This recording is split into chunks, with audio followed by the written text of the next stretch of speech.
Saint Joan of Arc, born in 1412 in Domrée-le-Pucelle in northeast France, was just a mere peasant girl who was destined to lead the French to victory not many years later. Joan said to have heard the voices of Saint Michael the Archangel, Saint Catherine, and Saint Margaret ever since she was little. In her autobiography, she states that the voice of Saint Michael would often tell her up to 2 to 3 times a week ways to follow God and to be faithful, such as telling her to go to church and pray often.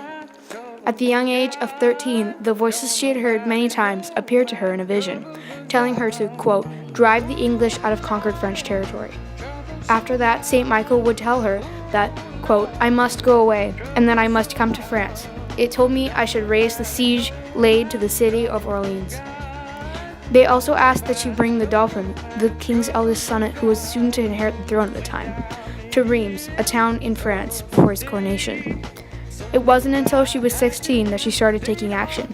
She traveled with a relative to Vaucouleurs, where she petitioned for permission from Robert de Baudricourt to visit the French royal court in Chinon. Robert rudely dismissed her, but with luck, she returned the following January and left with 2 of his soldiers. At the second meeting with de Baudricourt, Joan predicted that at the Battle of Rover in Orleans, a military reversal would take place. After this was revealed to be true, Robert began to put his faith in Joan, believing that God had called her to fight with the French. Joan was then granted an escort through hostile Burgundian territory and was advised to dress like a man for her safety. She was then granted permission to join the soldiers in Orleans after a meeting with Charles VII. At the battle, her presence allowed the French to reclaim most of their lost land. Preceding this, Joan and her family were ennobled by Charles VII, and a truce was made with England. The truce is unfortunately broken shortly after, when Joan was captured by Burgundian troops and sold to the English for 1,000 gold coin ransom. She was then tried as a cross-dressing witch and was placed in a trial that broke the law at the time.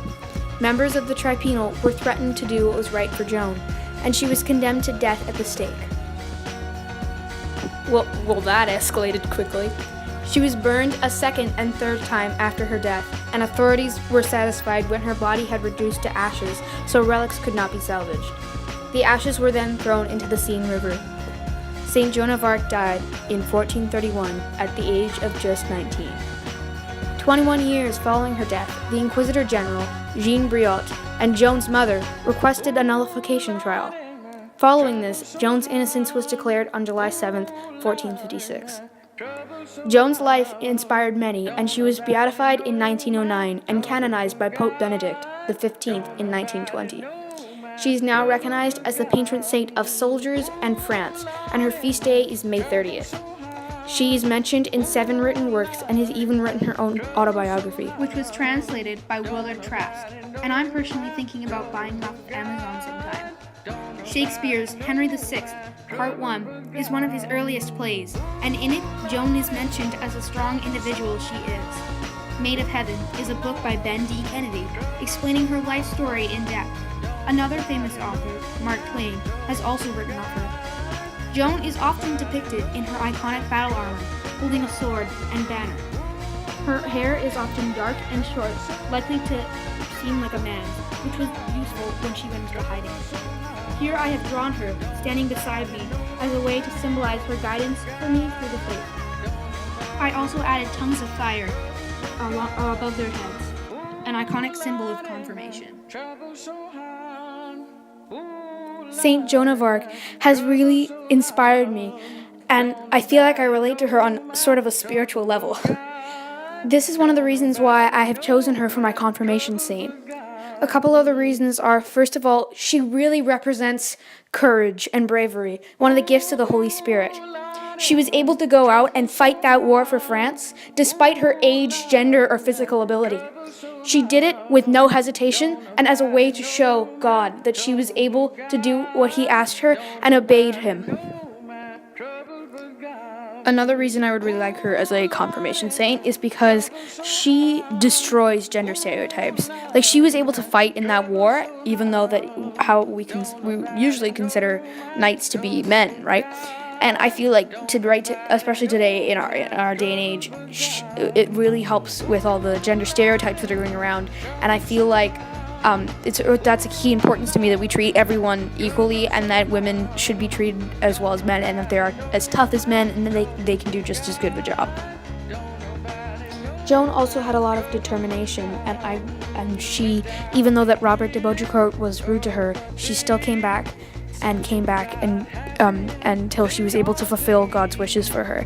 And I really hope that when I am, as I continue my journey in the faith, I'm able to also be determined to do things that I need to do, and not to just slack off and procrastinate. And I really admire that from Joan. Also, Saint Joan of Arc was actually, it's mentioned that she was called by Saint Michael and a few other famous saints, and it really kind of made me realize that when I first became Catholic, when I was first converted, it was kind of like I was inspired by Saint Michael's story, and because of the school I go to, and I really wanted to have him as my confirmation saint, but I had to pick someone who's a girl, and it kind of just was like crazy coincidence that she actually happened to be called by him as well. And yeah, those are a few reasons why I called Joan of Arc to be my confirmation saint, and here are a few beginning sketches, like beginning stages of drawing. And I really feel like I was able to express what I've learned about Joan through something that I was talented at, like artwork. And here are a few bloopers, my cat got in the way. And yeah, thanks for watching. And Saint Joan of Arc, more like Saint Joan of Art, am I right? But